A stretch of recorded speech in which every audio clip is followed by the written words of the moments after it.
Os Anunnakis, não existe nenhuma raça chamada Anunnaki. Não existe nenhum planeta Anunnaki. Né? É o primeiro erro que as pessoas cometem. Os Anunnakis foram os nomes dados pelos sumérios, que significa em sumério aqueles que vieram do céu. Na verdade, eles são nibiruanos. Nibiruanos são é uma raça que vem de pleiadiano, vem de siriano e uma mistura de outras raças que criaram, porque o Nibiru é um planeta nave, e os seus habitantes são nibiruanos. Então, os Anunnakis são nibiruanos. Tá, então só para ficar bem claro, o nome Anunnaki fomos nós humanos que demos no passado na Suméria. Sim. Então a gente, que é exatamente aqueles que vêm das estrelas. Do céu. Aqueles que vêm do céu. Sim. Tá.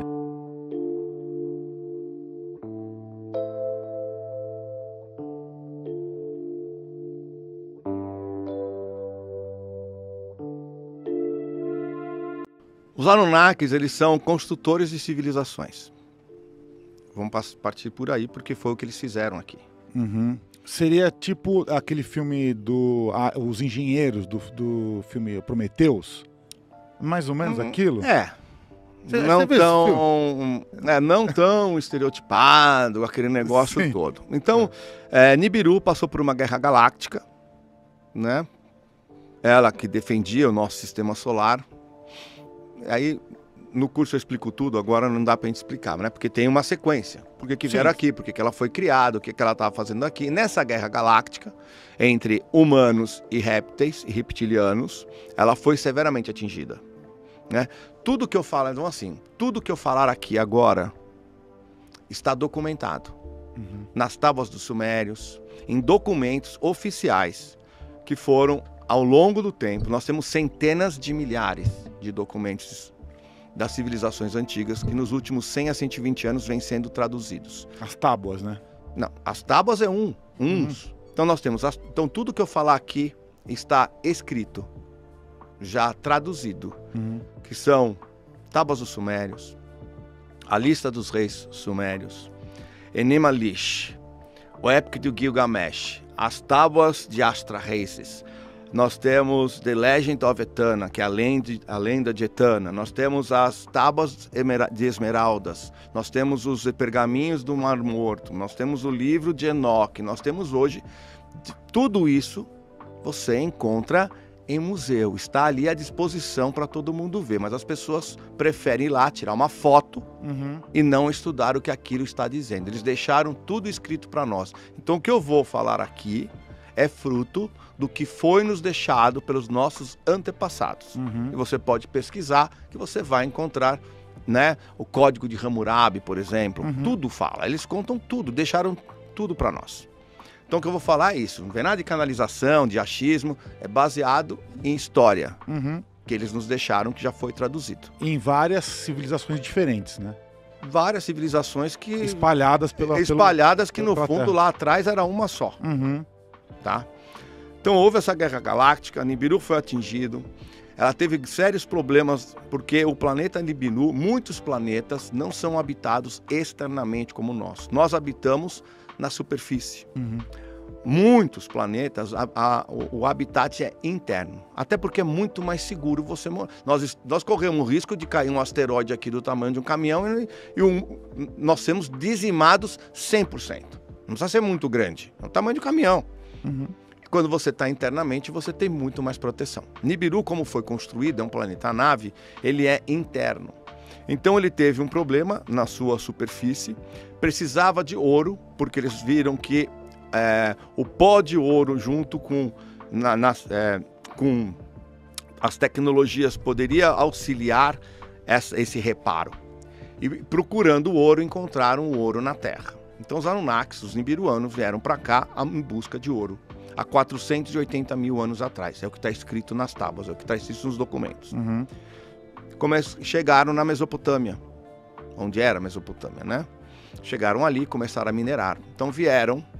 Primeiro, Nibiru era comandada por Anu. Anu era o rei de Nibiru, é o que comandava toda a nave. Ele tinha, na verdade, 3 filhos. Né? Ele tinha o filho Enki, ele tinha o filho Enlil e ele tinha uma filha chamada Ninursak. Ele tinha 3 filhas.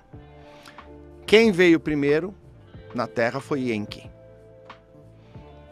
Enki trouxe os Anunnakis trabalhadores, que chamavam-se Igigis ou Igigis, dependendo da língua que você falar. Trabalhar para minerar. Começaram minerando, mineraram por 200 mil anos, ali na Mesopotâmia. Depois veio o outro irmão, chamado Enlil. Só que os irmãos, eles tinham uma rixa, como todo irmão, né? Porque quando nós falamos em Anunnaki, Nibiruano, eram os deuses, né? Eram seres mais evoluídos que nós, claro, mas longe de serem perfeitos. Longe de serem perfeitos, né? Nós estirapamos muito, né? O que está aqui embaixo é atrasado, subiu ali é Deus, não tem Deus nenhum ali. Nós chamávamos de Deus, porque imagina, né? Naquela época, quem vinha com todo esse poder ou com maior conhecimento desse em nave, era Deus, e eles criaram tudo. Então eles eram considerados deuses pelos humanos, mas de Deus eles não tinham nada. Eram só mais evoluídos tecnologicamente.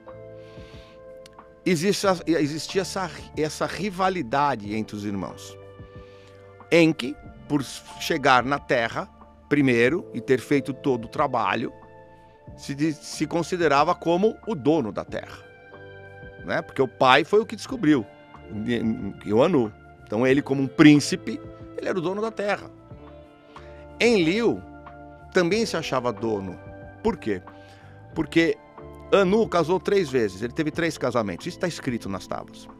O Anu casou com a Dramin, que era a rainha dos dragões. Desse casamento nasceu Enki. Então Enki era meio reptiliano, meio nibiruano. Anu casou também com Raiosondra, que era uma rainha felina. E desse casamento nasceu Ninussak, que era meia felina, meia nibiruana. Porém, Anu também casou com a sua irmã, chamada Antu, para manter a linhagem real, para manter ali como os reis, né? A linhagem real sempre faz isso, né? Eles casam entre si para manter. Então, ele casou com a própria irmã chamada Antu. Desse casamento nasceu Enlil. Então, Enlil falava assim, não, mas eu sou o dono da terra porque eu sou filho de sangue puro. Eu sou o herdeiro legítimo do sangue real. E o Enki falava, não, quem manda aqui sou eu porque fui eu que cheguei primeiro. Então, existia essa disputa entre eles. Até então, a mineração só na Mesopotâmia não era mais suficiente. Eles procuraram outro lugar. E eles encontraram na África. Só que tinha um problema na África. Ela não estava na superfície, ela estava no subsolo. Eles tinham que minerar para pegar o ouro, que era muito mais trabalho. Então eles fizeram uma divisão, os irmãos entraram num acordo e falaram, vamos fazer o seguinte, você fica com a Mesopotâmia com uma outra parte aqui, Enlil vai para a África, a gente divide tudo e está tudo bem entre nós. E foi aí que houve a grande divisão. Eles eram muito diferentes. Você tinha o Enki, que era mais um ser, né, mais amoroso, mais preocupado, mais envolvido com a genética, com o desenvolvimento. E você tinha o Enlil, que era muito mais voltado para a conquista, pelo poder, o militar, era ele que cuidava de todos os arsenais, ele tinha essa visão, ele era mais bruto, ele era mais duro, né? E nós vemos isso na própria, né, diferença entre os testamentos, o Novo Testamento e o Velho Testamento. Se nós olharmos, nós temos ali 2 deuses. Né? Se você vê a Bíblia, se você lê, quem estuda a Bíblia fala, mas esse Deus aqui é bipolar. Porque uma hora ele é amor, uma hora ele é compaixão, ele é perdão, e na outra hora ele manda matar. Ou ele castiga, ele julga. Bom, não pode ser o mesmo, né? Mas aí deturparam tudo, né? Então, eles eram muito diferentes entre si. Como 2 irmãos, né? Depois de 250 mil anos, que eles tinham que minerar muito, os Igigis se rebelaram. Falaram, olha, cara, a gente não aguenta mais, nós estamos aqui minerando há 250 mil anos. Só um adendo. Quando foram para o fundo minerar na África, nosso planeta já era habitado por reptilianos. E os reptilianos controlam o subsolo. Para que os Anunnakis pudessem minerar o subsolo, precisava fazer um acordo. E geralmente os acordos reais, a realeza, toda essa história de realeza que nós temos, reis, rainha, veio tudo daí. Era um sistema já deles, né? Não fomos nós que inventamos a realeza, já veio. Então houve um casamento. Enki, para poder minerar na África, Enki se casou com a rainha das serpentes, que era a rainha dos reptilianos na Terra. Deste casamento nasceu Marduk.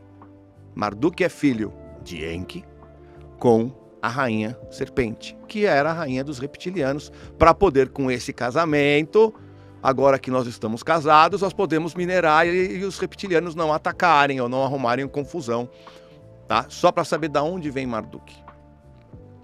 Depois de, então, quando aconteceu isso, eles viram que houve essa rebelião, Enki veio com a ideia, falou, olha, eles não querem mais minerar, nós ainda precisamos do ouro.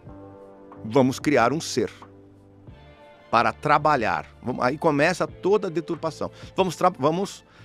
Todo o planeta, ele tem uma raça animal, de alguma espécie, que vai se sobressaindo. Ela tem um controle maior, ela tem uma comunicação melhor, ela é mais adaptável. Por isso que nós temos tantas raças diferentes. No nosso planeta foi um primata. Em Sirius, por exemplo, foi um felino. Por isso que nós temos felinos, nós temos os Carians, que são os aviários azuis, foram os pássaros, que no planeta deles os pássaros se sobressaíram sobre as outras raças. Porque voavam, por isso que nós temos diferentes. Cada planeta chama-se raça guardiã. Então existe uma raça guardiã, essa raça guardiã, quando ela começa a se sobressair, ela, num determinado tempo, ela recebe uma alteração genética para virar humanoide. Por isso que o pássaro vira humanoide. Porque as almas só podem encarnar em corpos humanoides. Porque senão seria muito diferente, né? Nós já encarnamos em planetas diferentes, em tradições diferentes, em corpos diferentes. Imagina você encarnar em corpos que não são humanoides, cabeça, tronco e membros. Eles decidiram pegar a raça guardiã, que já estava sendo preparada na Terra, e criar ali um trabalhador. Então houve uma alteração genética.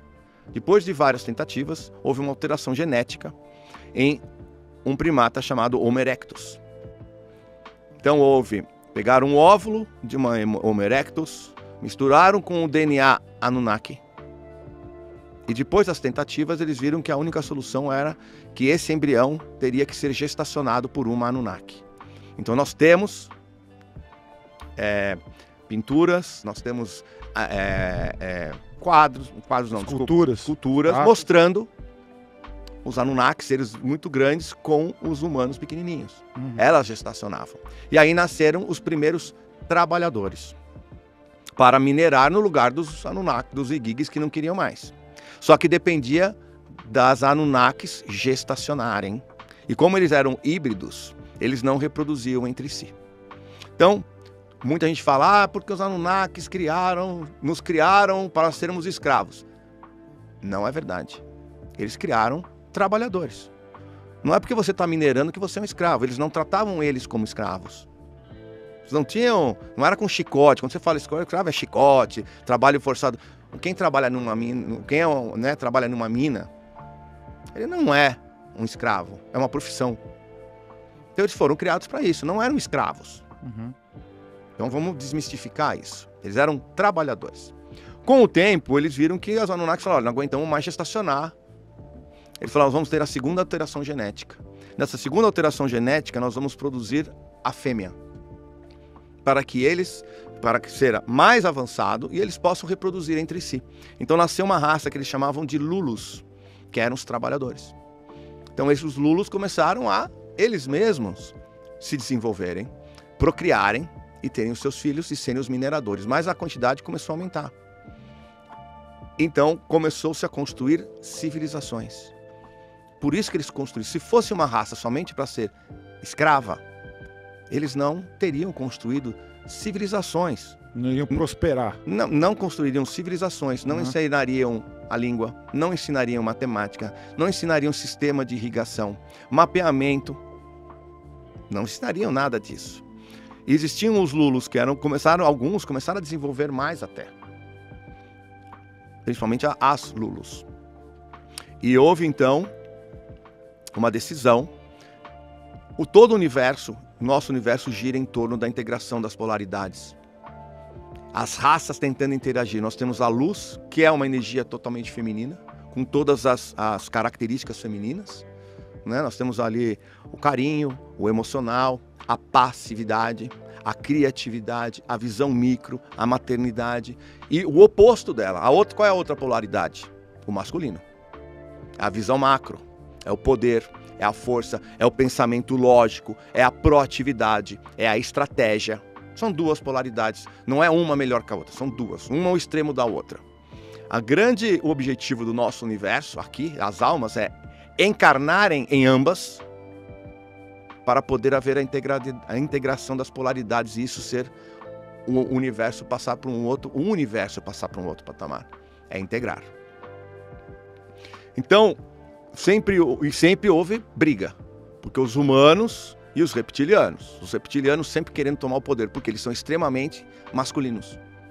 E os humanos buscando se defender, mas eles eram energia feminina, eram passivos, não eram tão fortes, tão avançados, era outra coisa. Então, sempre houve essa guerra.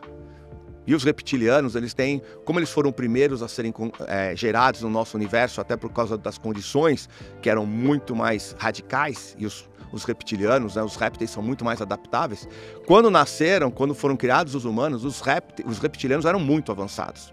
E eles se consideravam o dono do nosso universo. Eles eram os donos, só nós existimos, aqui é nosso. Quando houve essa história da polaridade, criaram seus humanos, eles viram como uma ameaça. Os caras estão vindo aqui tomar o nosso espaço. Por isso que essa grande guerra. Então eles acharam assim, nós precisamos desconstruir, e aí entra a nossa parte, um ser que biologicamente tenha a capacidade de ser os dois lados. E foi então que pegaram esses lulos e falaram para os Anunnakis, olha, a sua missão agora é nós vamos criar um ser biológico, um ser humano, que ele consegue, com um corpo capaz de ter a integração das polaridades. Nós somos aí foi pego um óvulo de uma Lulu, o esperma, o DNA de Enki, gestacionado na barriga da irmã Ninhursag, e na genética eles misturaram ainda o DNA felino, o DNA reptiliano e o DNA dos Carians. Mas no total foram 24 raças que foram colocadas nesse DNA específico desse ser, que foi gestacionado por Ninhursag. E ele, quando nasceu, ele chamava-se Adapa, ou Adamo, ou Adão. E aí, pessoal, se você gostou desse vídeo, clica aqui, curtir, faça alguns comentários também, porque isso é muito importante para ranquear o vídeo, que ele chegue para mais pessoas, essa informação seja difundida para mais pessoas que precisam também delas.